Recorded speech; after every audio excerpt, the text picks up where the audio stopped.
Hi, Torsten, and welcome to the third session of the Energy Innovator Secrets webinar, where we attempt to find the blueprint to successful innovation in the energy space. My name is Lovis.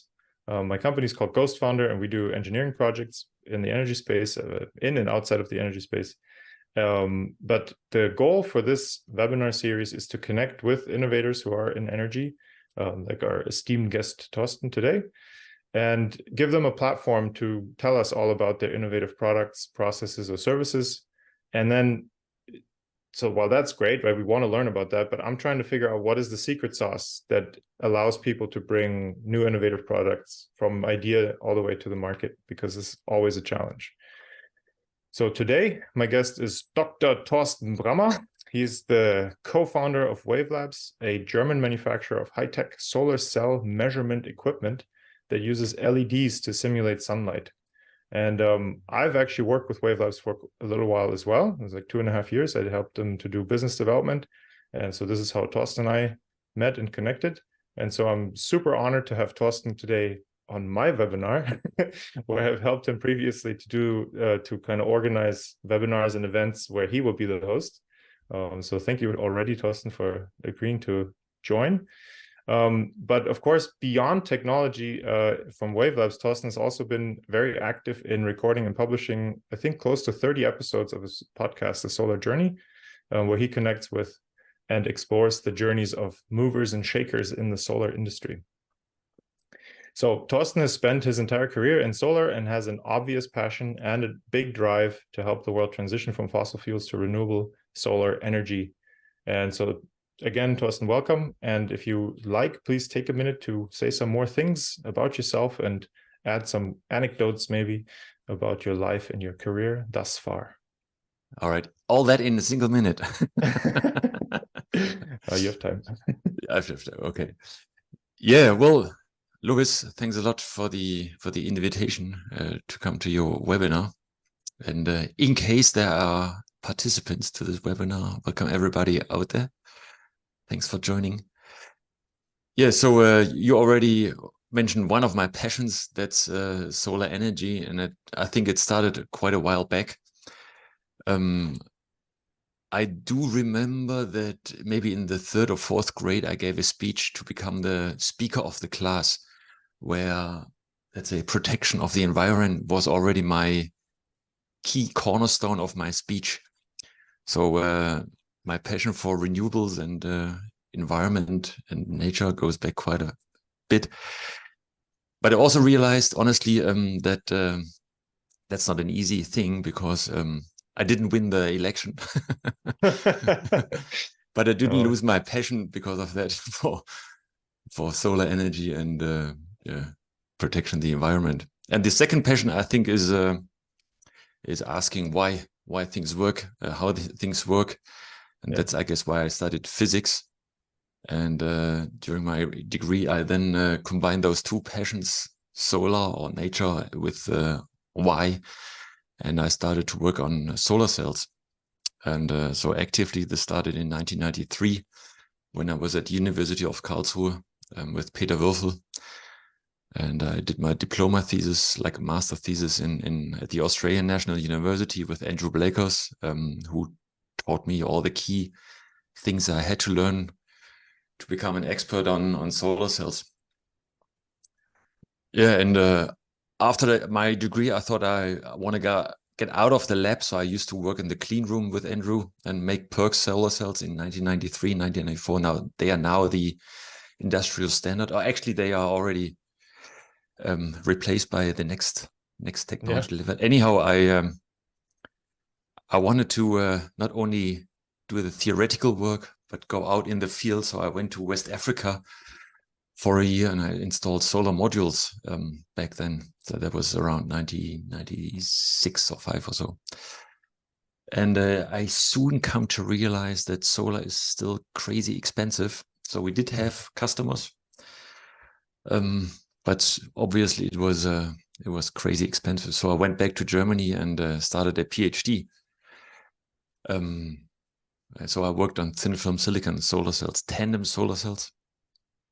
And 2004, I joined the industry let's say again, Q cells took off. It was back then one of the largest solar cell manufacturer, and is still one of the top 10, I guess, today. And yeah, I joined Q cells with the aim to start a thin film silicon production facility, and I managed to do that in 2006. So I got the funding, 80 million, to start a factory. And yeah, we were soon bought by a competitor, but then around 2010 or so, we had to file for insolvency. That was the big solar crash in Europe and Germany, when many module manufacturers failed. And sooner or later we would have failed anyhow, because it turned out that our technology was the wrong path. It didn't promise sufficiently high efficiencies. So no matter, so many companies crashed back then, but we would have failed anyhow. That's what we know now. But back then it was a big hype. Big hype. Many companies started to follow that technology path. But yeah, it was a dead end road. So be careful of hypes. Always. But but then again, you always know if it was a hype only afterwards, right? In retrospective. Yeah. And yeah, then I also helped to kickstart SENEC, which is one of the largest solar storage companies, certainly in Europe, maybe worldwide. It's located here in Leipzig, where I'm also based. And they were later bought by a big German utility, EnBW. And yeah, in 2011, it was almost the same time, I co-founded WAVELABS. Jörn Sutus, the initiator of WAVELABS, approached me. We were all former colleagues from Q cells. He approached me and asked me, hey, do you want to join? I've got an idea how we can make LED solar simulators work. So LED solar simulators were already a topic in previous years, but Jörn came up with an idea which I thought was pretty interesting and pretty promising. So I signed up, and so I then took the project from a Excel business plan, PowerPoints for investors, to a now 80-90 people company with more than 20 million euros in revenue, global brand, 25% market share.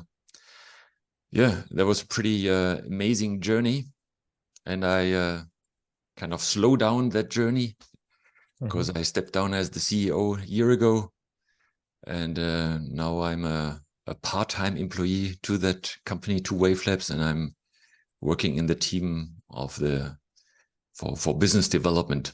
That was what you did in previously for WAVELABS. Yeah, I always thought I had a pretty fun job, so I don't blame you for for taking it over. Yeah, excellent, Torsten. Thank you so much for the quick walkthrough of your life. And I mean, you arrived beautifully here at the end with the, not the end, but the current stage with the solar simulators. So can you please tell us a little bit more about this innovative product that you guys essentially, I mean, you said it was already a topic at the time when you guys started focusing on it, but there was definitely some new inventions, I guess, that you guys came up with that then led to being able to make this a successful product. So maybe you can tell us a little bit about the solar simulators and how your journey was there. Yeah. So in previous years, there was simply a lack of LEDs in certain parts of the spectrum. So you need a pretty high intensity to copy the sun. You need 1,000 watts per square meters, and so in some parts of the spectrum, you just couldn't get these LEDs. And but there was, I mean, we all know that there's lots of money goes into LEDs. The market is huge, so the innovative power of the industry is pretty big. So when we started, those gaps started to close. And the second part was, if you use, so the way we do it is we use many different LEDs, each with individual with a specific color, and we add those different colors to design the spectrum from the UV into the infrared. So from 300 to 1200 nanometers. So it takes around 20 different LEDs. And so you end up with a massive sum of individual LEDs, around 400. And it's, if you just let them shine, you end up with a bright, a colorful spot on the side where you hold the solar cell. So we came up, or Jörn did, with special optical lens system that concentrates those different colors and to generate the perfect white light on the spot where you hold the solar cell. Mm-hmm. Yeah. So really quick, Torsten, just because it's a little difficult to visualize that if you've never thought about this or heard about this. So this is a picture of the sunlight spectrum. Yeah, perfect. Yeah. And we have the different wavelengths on the x-axis, and then the power, I guess, the intensity on the y-axis. Yeah. And so this is the visible light range. So this is what we can see, but of course the sun goes far beyond visible, both on the low as on the high side, right? Yeah, yeah, exactly. Yeah, and so the challenge before we started with LEDs, we were all, Jörn and I, we were all both users of the standard solar simulators, and the standard solar simulators, they use xenon, and they don't manage to match this standardized solar spectrum. That there's a large deviation if you use xenon, and that's why LEDs are a perfect solution to, match this standardized spectrum from UV into the infrared. Mm-hmm. Yeah. Nice. But of course, so some people would think, why, it's just white LEDs, right? But you need to fill all the little, ideally you have all the gaps filled, right? You have all the colors along the spectrum with represented, I guess, with an LED. So the standard solar simulator, the spectrum changes over time, and this causes a problem in the efficiency measurement. So what's maybe we should define what's the efficiency of a solar cell. Mm-hmm. So basically, it's it's a measure for how well a solar cell convert the sunlight into electric energy. So the higher the efficiency, the more energy is produced from the sun.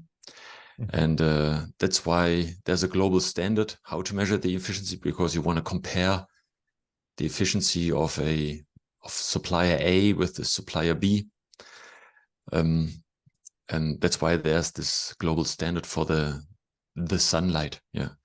Mm-hmm. Yeah. And this is what a solar simulator has to do. It has to achieve a perfect copy of that standard. Yeah. Yeah. And another motivation was to have a very stable light source. I mentioned that, but also a light source that has very long lifespan, because xenon flash lamps, they degrade over time until they fail after only a few thousand hours of operation. And LEDs, they have a very long lifespan. So this is a very convenient feature for users of LED solar simulators. And there's additional advantage. You can power those LEDs individually, so you can alter the spectrum intentionally. So this is not useful for the standard efficiency measurement, but you can you can do new types of measurements, which allows the manufacturer of solar cells to get a better understanding, deeper knowledge of his production line. So, for example, you can illuminate the solar cell only with blue or red light, and that gives you feedback on, for example, the surface quality of the solar cell. So there was another motivation to start WAVELABS, to start selling LED solar simulator, because that helps the industry to advance faster in quality, in efficiency. Yeah. Yeah, that's really cool. So I was just looking at your WaveLabs website. So there's a really nice picture where you can see, I guess this is a lens system with LEDs behind it, and you can see the different colors. Yeah, exactly. Yeah. And so, but this is this what we see here is not your final product, right? This is obviously a on the workbench type setup. Yeah. So currently, so we I think so. So what's like the flagship product that helped WaveLabs grow from 0 to where it is today, pretty much? Yeah. So our first product, and still the most important, is called the SINUS 220. By now it's called the SINUS 360. So the number changed over time because the size of the solar cells changed, and so that's why the number changed. And the flagship product is used in production lines, where it runs 24/7, and yeah, basically all solar cells you see in the market, on the roofs, on the street lights, wherever in solar parks, each individual cell and module is measured before it leaves the factory. And yeah, the one which measures the solar cell, so the small blue or blackish solar cell, that's our flagship product. We now enter into the solar module flasher market. So this is the large products, the 2 square meter modules. That's the end product, you could say.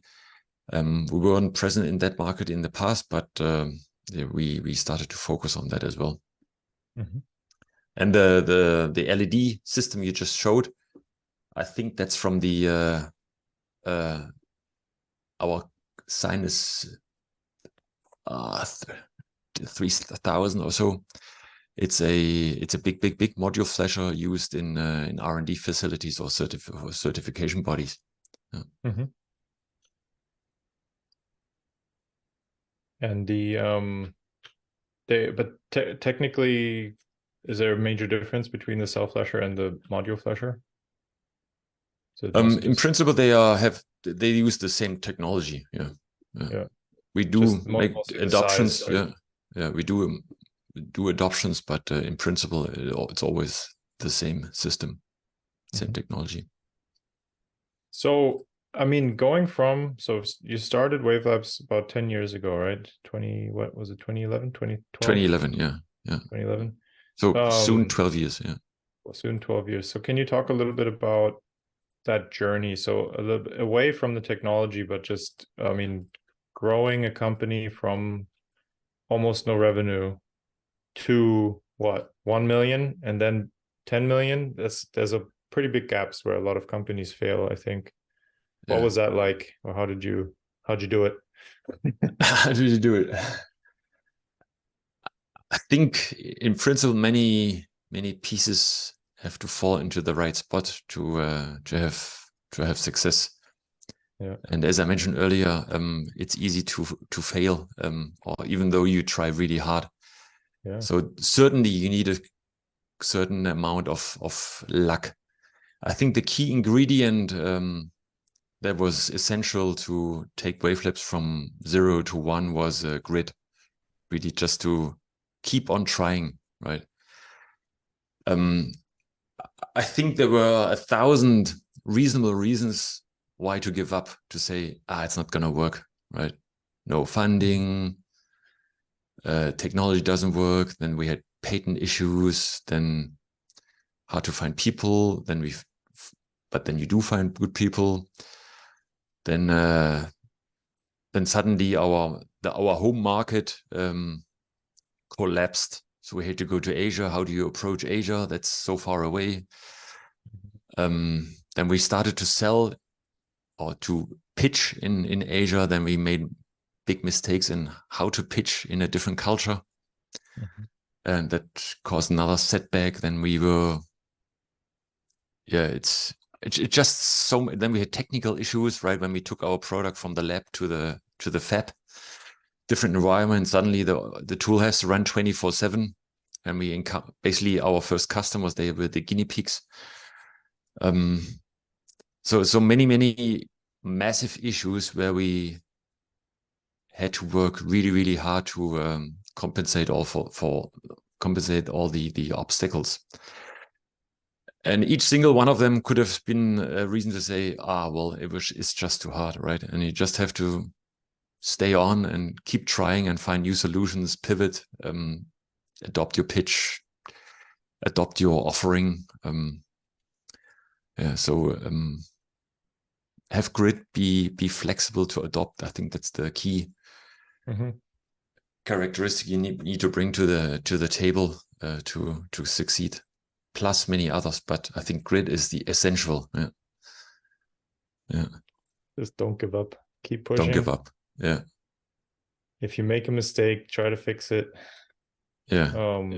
I mean, I do remember that from my time at WaveLabs, that customers were they valued the responsiveness and the service very highly, right? So beyond the technology, it's for me also as a business owner, it's almost crazy that you have to say it, but it's very important that you respond to your customers and you're trying to be helpful.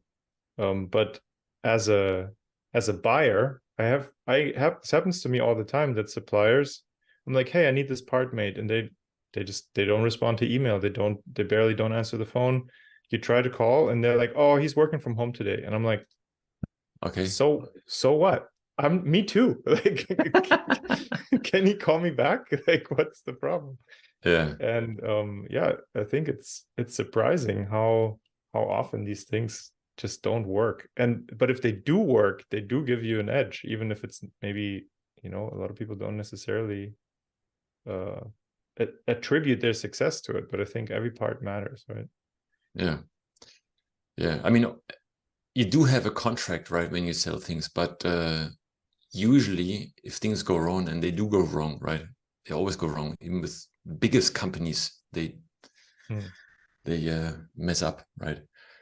But as long as you can call someone and talk about it, and there's people then promise and actually do something about it, then it's good, right? And that was also, and still is, a focus topic at WaveLabs, right? To make sure everybody is responsive to what customers want, right? And then usually customers are understanding, right? And as long as they can talk to someone and think they are being helped. Yeah. So from when you guys got started to get the Sinus 220 to the market, what would you say was the hardest part?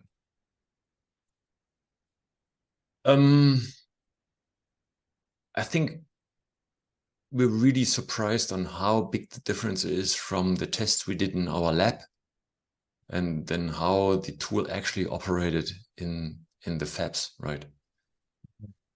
So in the fab, we did do stability tests over hours and hours and hours, right? But in the fab, the tools run 24/7, right? And they run in different conditions. Sometimes they run in tropical conditions, right? And maybe there's just a single door that separates the tropical atmosphere from the production facility. And once in a while, this door is opened. Then suddenly you have the humidity of a fresh monsoon inside the fab. And this is something we just don't encounter in Germany, right? And we didn't simulate it, right? Because we just didn't envision it. And also the temperature variations was an issue initially, right? We all fixed that, but it was a tough learning in the beginning. And then also in terms of how the end customer finally uses the product is different from, we used to be users as well, right? Commercial users of solar simulators, but then again, a different company in a different region of this world then have a different approach to things. And then you have to make sure that your graphical user interface doesn't cause any issues, right? So I think the yeah, from the lab to fab and encountering how users actually use your product is always the key obstacle. Yeah. Was the target market always clear from the beginning? Yeah. As I said, we used to be users, right? So we knew our tool would be great in laboratories for highly accurate measurements, and of course we wanted to address the mass market, that's production facilities. Yeah. So there wasn't any doubt about it. That's nice. And yeah, so that was because we used to be users, right? So basically we changed sides from user to a supplier.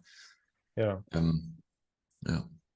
Yeah, that's awesome, because sometimes people come up with a really good technological solution, but they don't really know who it's for.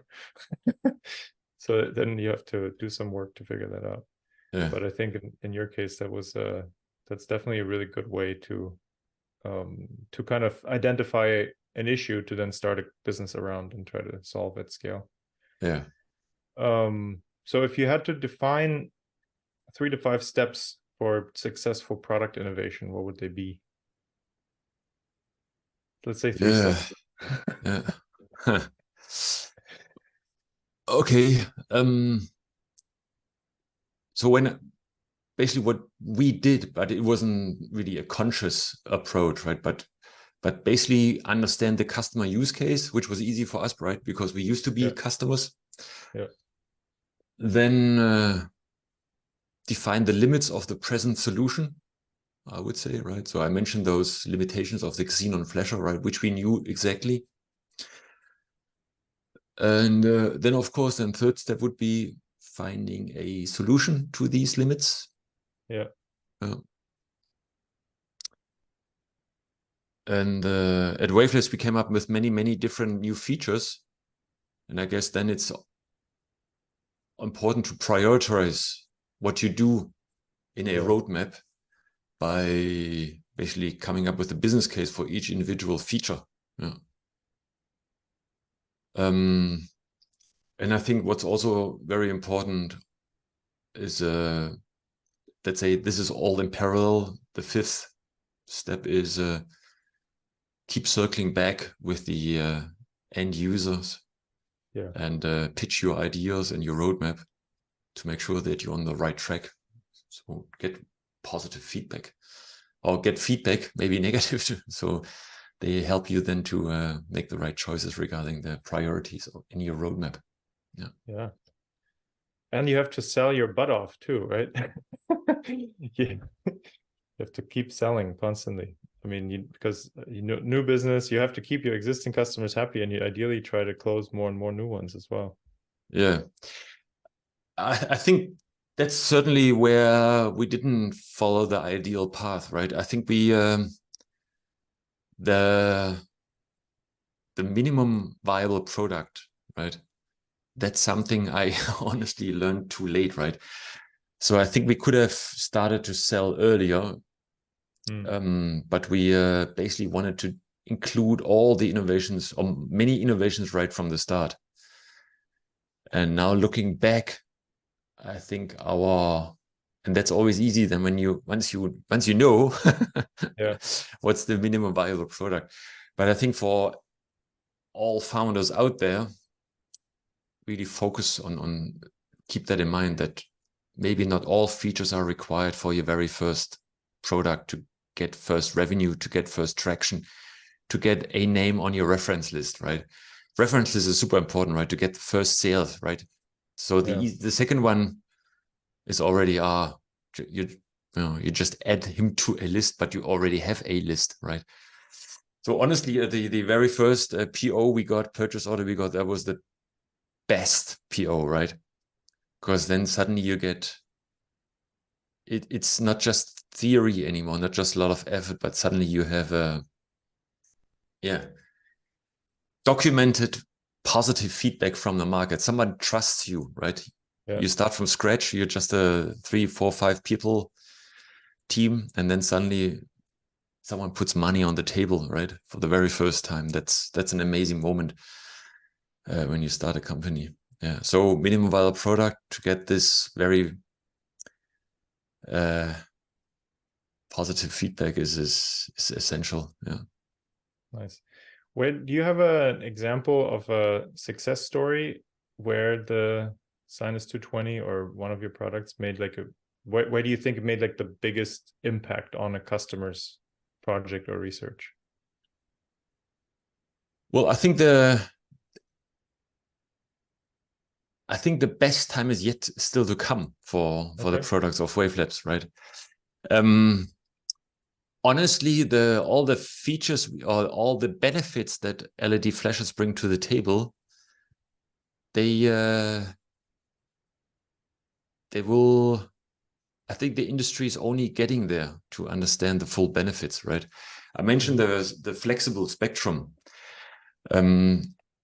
So some R&D labs are already using it, right, to make special measurements, particularly for tandem solar cells, like the new type of solar cells where two solar cells are stacked on top of each other. And this is where the strength of LED flashers lies, right? Not only the accuracy, but also the flexibility. And in the past, of course, the long lifespan of LEDs, right, and the accuracy is a big benefit, but it's not so crazy, right? This is just what you expect: high accuracy and long lifespan, right? It's almost a boring feature, right? Of course, you want to have your product to have a long lifespan and to be accurate, right? But the new features, right? What you can only do with LEDs, will be mass deployed only in the future, I think, and I'm really looking forward to that, right?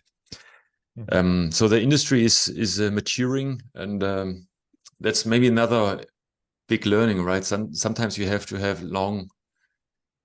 big stamina to wait for for your product to play its full strength, right? Yeah. And for LED flashes, I think it's actually still to come. In the past, quite often, customers chose our products, right, because they want to have an alternative to, let's say, the standard players on the market, right? It's quite often they didn't choose us because of LEDs, but because they have an alternative. Obviously, lifespan and accuracy was a decisive point, but as I mentioned, it's almost a boring upside rather than an exciting upside. Yeah. That's interesting. So it's almost like the product was a little bit ahead of its time, with all the versatility that it can still all the value it can still offer the market, essentially. Yeah, I would say so. Yeah. That's so yeah, I mean, that's a great position to be in, right? I think definitely the best time is yet to come, and in that way, particularly for the measurement of solar cells, not solar modules, but solar cells, I think this is there were only a few players in the market who did have a solution, right? Just any solution. And that also helped us to get traction in the market, right? It's not like that we had to fight 10 other competitors. Basically, it was only two, and one was, in terms of quality, pretty low. And then it was easy to get the first or second place, right? In terms of quality. That helped us a lot, right? And we didn't sell because of those crazy cool features, just because of fulfilling the basic requirements. Yeah. So this goes back a little bit to you wish you had learned about the MVP sooner. Yeah, exactly. Yeah. You have some crazy features that they're simply too early for the market. The market is not even there yet, right? Exactly. Yeah. So when you're in an innovative space, as you are, collaboration can often help spark innovation. Are there any notable partnerships or collaborations that you think really helped WAVELABS' success out?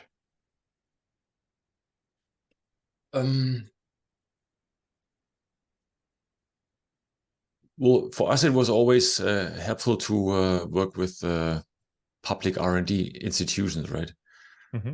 because they tend to be the innovative guys, right? They have the time, but also not only the time, but it's simply they are there because they are the crazy nerds, right? So they think ahead many years, right? You have to be careful that it's not too far ahead.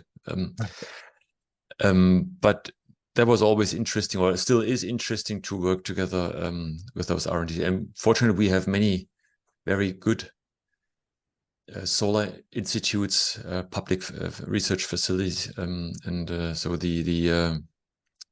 there's many ideas that they pitch us, and we now then have the task always to choose which one's the next on the roadmap, right?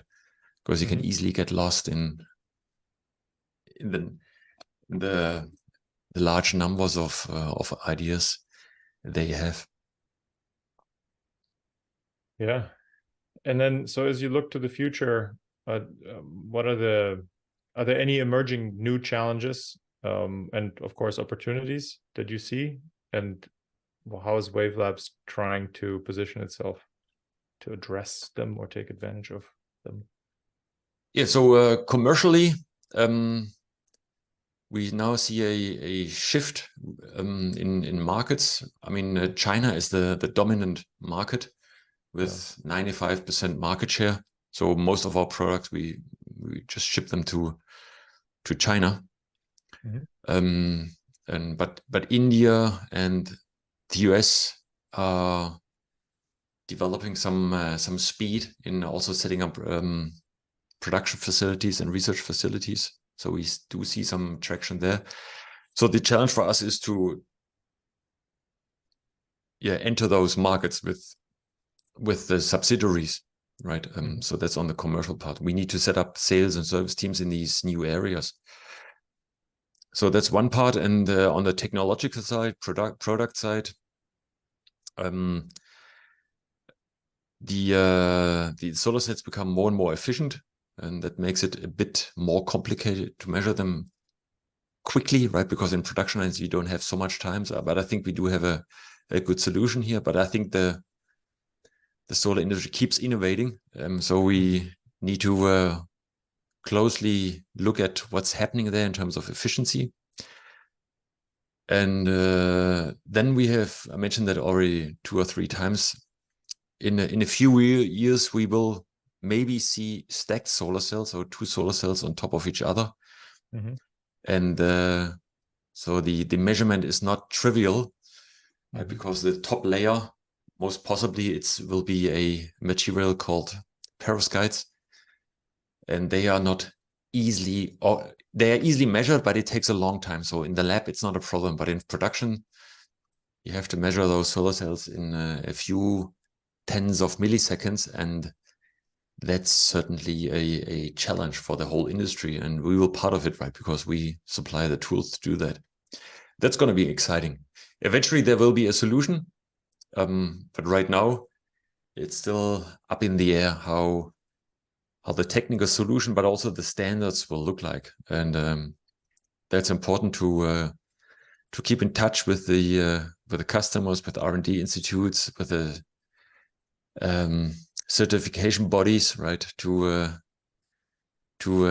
be up to date on what's going on in this area and come up with your own solution, right? Because otherwise you're kicked out of the market if you don't have a solution. Yeah. Well, and if you have a solution, then you can also, when you talk to the advisory boards and stuff, you can also tell us, like, look, this is how we can do it, right? Because otherwise sometimes standards come out and you're like, who can comply with this?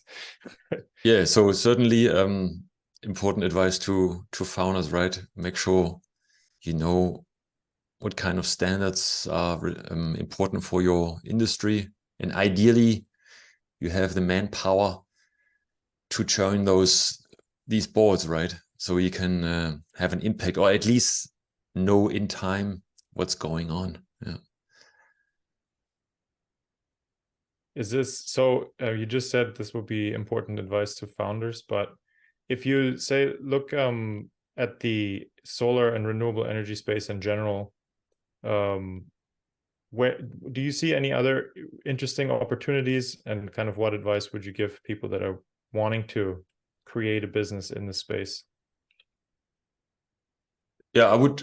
So when you're interested in the energy industry, I would certainly go for the solar and wind area. I think there's many alternatives, but in all serious scenarios for the future, solar and wind are just the key producers or technologies for producing energy.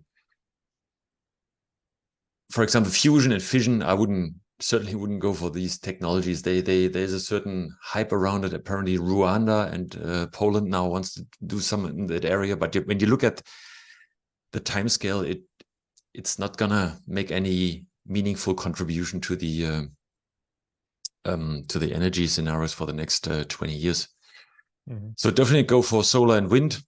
Definitely go for short and long-term storage, right? Because you have those volatile energy producers, solar and wind. So you need to compensate that for the night, for the seasons. That's super interesting. And then the third area is simply go for digital solutions. When we talk about trading, metering, etc., business models, look into that space, because there are in many areas of the world, but also technically we are only in the beginning, right? So so that's also something for the IT and the business people to look into. There's, I think, plenty of opportunity. Lots of things going on, but plenty of space for innovation. Awesome. Yeah, that's, I would echo that. That's a nice breakdown. Torsten, thank you so much. We've been chatting for about 40 minutes, and I've asked all my questions, and you've answered them wonderfully. Is there anything else that you would like to add at this point? Yeah, I think since it's also addressed to founders, I think you should become aware of why you want to found a company, right? Be clear about it, right? And when you do it with others, then you should share and make a have a common view on the future, right? Because it's easy to agree on the next day, but I think it's very important to agree on the long-term perspective, and also on the make sure that you have common values, right? Because you'll see these people more often than your wife and your children and the rest of your family. So make sure that you get on well with these people. It not necessarily shouldn't be your best mate, right? But definitely make sure you have a same long-term perspective and shared values, right? Yeah, for sure. That's incredibly important. I mean, when I was at WAVELABS, we talked about the why a lot, right? And I think we both are big fans of Simon Sinek and his work. So there's plenty of frameworks to also uncover and discover your why and communicate it in a way that other people will understand it. But yeah, that's good advice. Thank you so much, Torsten, for your time and for the insights and stories that you brought here today. I really appreciate it. And I think I got a good small blueprint for successful innovation. I'll just recap it really quick. Basically, start with finding an actual customer use case. Then find any present solutions that fulfill this use case, but identify the limits to it. Then you try to find solutions to push out these limits, to eliminate these limits ideally. Then you have to prioritize which features you go out with first, and keep thinking about this MVP, like what I actually need so that I can start selling. And then lastly, keep circling back and actually discuss new ideas that you have with your clients. Obviously, listen to their feedback and try to iterate and keep them happy and make more customers happy. Good That's summary. it, right? Good summary. So easy. So easy. So easy. Yeah, it's so easy. So everybody go out there and do that. Do that. Great. Well, Torsten, thank you so much, and have a good thanks rest for of the your invite. day. Yeah, that was fun. And if you know anybody else in this space that I should be talking to, I would appreciate a referral. I will do so. Yeah, I will do so. Yeah. Cool. All right. Well, that's it for today. Thank you so much, and bye-bye. Bye-bye.